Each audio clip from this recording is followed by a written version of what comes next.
Madam President, The senator from Nevada. I want to thank the senator from Washington for providing time. Thank you so much. I rise today to discuss three of my amendments that I filed to the budget, Heller 293, 476, and 477. My first amendment deals with an issue that's very important to my home state of Nevada and nearly a dozen western states where a bird called the sage grouse is found. Because of its broad impact, I'd like to thank Senators Hatch, Crapo, and Risch for co-sponsoring this amendment also. The Department of Interior has engaged western states in developing state-specific greater sage grouse management plans to address the threat of Endangered Species Act listing of this bird. Nevada is one of several states that have convened task force to develop recommendations for their respective governors to serve as a foundation for state-level sage grouse management. These state plans are designed to conserve the species and its habitat while maintaining predictable land use policies, as well as the ability to foster a healthy economy and preserve the Western way of life. These goals can only be achieved if states, the federal government, and other concerned stakeholders use this opportunity to forge a partnership under the ESA. My amendment simply reaffirms the importance of this partnership.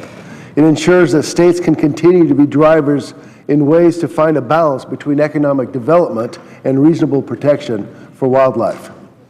My other two amendments, Heller 476 and 477, deal with another important issue to Nevada and this country, namely veterans.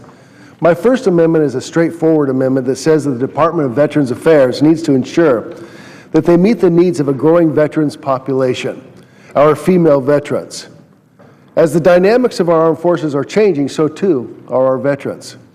This measure simply calls on VA to take into account the population of female veterans when planning, leasing, and building infrastructure that will house veterans. Ensuring that our female veterans have a lock on their door, or a separate wing in the VA facility, or a separate restroom ensures a level of safety and privacy that should be provided without question.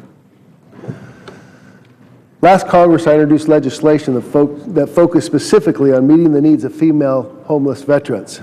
My amendment builds upon this legislation to ensure that it includes all VA facilities. Another important component of our growing homeless veterans population are their dependents.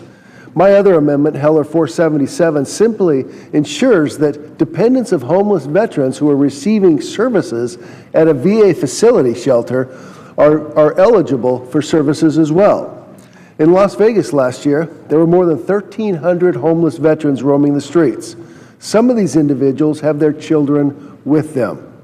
Right now, if a homeless veteran brings their child to a VA facility for the night, that facility is not authorized by Congress to provide services to that child.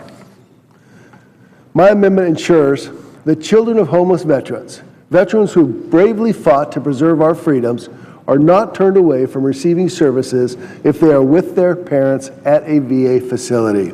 I urge my colleagues to support these amendments, and I yield the floor. Thank you, Madam President.